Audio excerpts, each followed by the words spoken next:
চিন্তা করবেন না, এই সময়গুলো কেটে যাবে।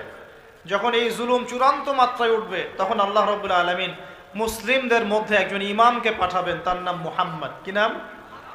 মুহাম্মদ। তাকে মানুষ বলবে আল মাহদি, এটা তার টাইটেল। মাহদি তার নাম নয়, তার নাম হচ্ছে মুহাম্মদ। তার বাবার নাম হবে আব্দুল্লাহ, তার মায়ের নাম হবে আমিনা, ঠিক নবী সাল্লাল্লাহু আলাইহি ওয়াসাল্লামের মতোই। এবং তিনি মুহাম্মদ সাল্লাল্লাহু আলাইহি ওয়াসাল্লামের বংশধরদের মধ্যেই হবেন। মাহাদি চট্টগ্রাম থেকে বের হবে না, মাহাদি বুয়েট থেকে বের হবে না। বাংলাদেশ থেকেও তো দু চারটা মাহাদি অলরেডি বের হয়ে গেছে, বের হয় নাই?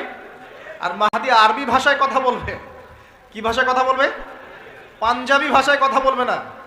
আমাদের পাঞ্জাব থেকে একটা মাহাদি বের হয়েছিল ইংরেজদের সময়, ব্রিটিশ আমলে। সে বলেছে আমি মাহাদি, আমি ঈসা, নাউজুবিল্লাহ। পরে দাবি করেছে সেই নবী। আর বাংলার মাটিতে এদের দাওয়াত এখন খুব জোরে জোরে চলছে। নাম দিয়েছে আহমেদিয়া মুসলিম জামাআত, নাম শুনেছেন নাকি? তাদের এই নেতা দাবি করেছিল সে মাহদি, সেই ঈসা, নাউজুবিল্লাহ। তো মাহদি আরবি ভাষায় কথা বলবে ভাই, আর মাহদি হবেন আরব মায়ের সন্তান, পাঞ্জাবি মায়ের সন্তান না। পাঞ্জাবি ভাষায় কথা বলবে না, বাংলা ভাষায় কথা বলবে না। তিনি মদিনা থেকে আসবেন। কোত্থেকে?